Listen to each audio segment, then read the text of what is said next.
Hey everyone, welcome to today's Explainer.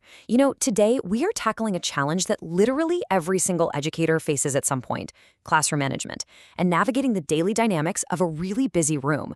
Instead of just reacting to what goes wrong, because we've all been there, right? We're going to explore how to proactively design engagement. We're going to use the source material here to figure out how to shift our entire mindset away from rigid control and toward a predictable structure. So let's ground this in a reality we all know way too well. How do you handle the student who always blurts out? Let's paint a picture. We'll call her Sarah. Sarah is eager, she's incredibly bright, and her hand shoots up literally before you even finish the question. And then, boom, the answer just comes flying out. It's a super common frustration. I mean, you love the enthusiasm, absolutely, but she's completely dominating the room and she's not giving anybody else a chance to process the information. So how do we manage this dynamic without totally crushing an eager learner? Well, the answer actually starts with a pretty fundamental shift. There's this persistent myth out there that effective classroom management requires rigid, punitive control. Like you just need to shut down interruptions the exact second they happen. But the reality? It's entirely different. The true goal is creating a structured, predictable environment. When students know exactly what's expected of them, they can actually focus on learning and active participation rather than just guessing what the rules are. Okay, let's dive right into this. We're going to walk through a proactive roadmap based on 3 foundational pillars. 1, structural procedures. 2, active learning. And 3, validating behavior. All right, Pillar 1, structural procedures. This is all about teaching procedures exactly like you teach your academic content. Establishing rules early and explicitly is absolutely crucial. But how you state them, that changes the whole shebang. So instead of a negative demand like, don't talk, we want to co-create a clear, positively stated expectation. Think something more like respect speaker time. Keeping this to just 3 to 5 clear rules frames the classroom as a place of mutual respect rather than, a prison of restrictions. But here's the catch. You can't just state the rules, point to a poster on the wall and call it a day. They have to be practiced every single day. You need to explicitly teach how to enter the room and how to transition smoothly between activities. And most importantly for our Sarah situation, you've got to have a clear, practiced routine for how to raise questions or seek help without bringing the entire class flow to a screeching halt. 10. Just 10 seconds.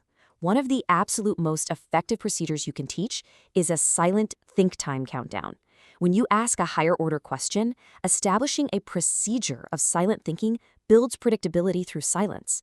It completely ensures that the procedure for answering isn't just a race for speed, but actually about depth of thought. It totally levels the playing field for the whole room. And that builds directly into Pillar 2, shifting to active learning. We need to actively redirect that classroom energy. The absolute most crucial point here is eliminating idle time. Idle time is basically the breeding ground for management challenges. Your pacing and your transitions, they need to be incredibly crisp. Using an explicit countdown phrase like 30 seconds to get into your groups totally removes the ambiguity. It keeps the lesson driving forward so students literally don't have the time to disengage. Now, once they are in those groups, active engagement is the name of the game. The Think, Pair, Share framework is fantastic because it allows every single student to participate in a low-stakes environment before a big whole-class discussion. It essentially redirects the energy of your eager blurters into a conversation with a partner, while at the same time giving your quieter students the chance to formulate their ideas safely.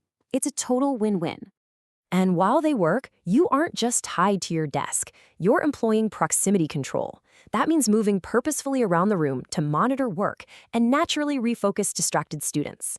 This setup allows for what we call cold calling with support. Because you actually heard a student share a brilliant idea with their partner while you were walking around, you can confidently call on them.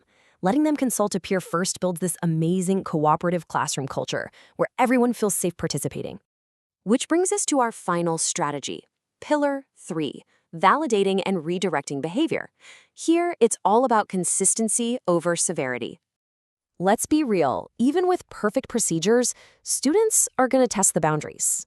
So when Sarah shoots her hand up, ready to blurt right through your carefully planned think time, you don't need to scold her. You just say, "I see your hand, Sarah. Hold that thought."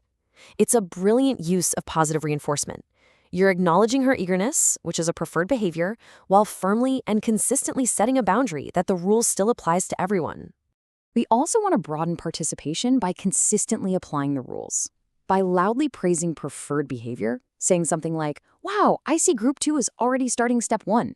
You're signaling to the entire room what success looks like. It shows the class that everyone's effort is valued, not just the fastest hand in the room.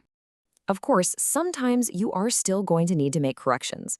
If a student forgets the rule, just use subtle nonverbal cues.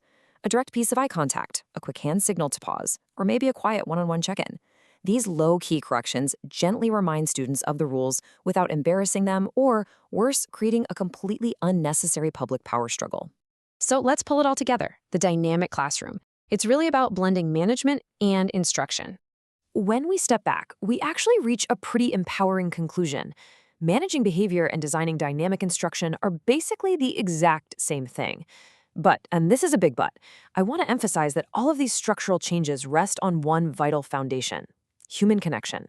Building rapport through brief, genuine interactions where you actually get to know your students' strengths is what makes this entire system work. It's what builds the trust so a student like Sarah knows you absolutely value her input, even when you have to ask her to wait her turn. So I want to leave you with this final provocative thought to wrap up today's explainer.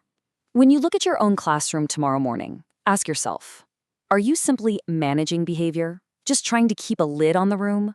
Or are you designing engagement, building a predictable, structured environment where every single student thrives? Think about it. Thanks so much for joining me to explore this topic today.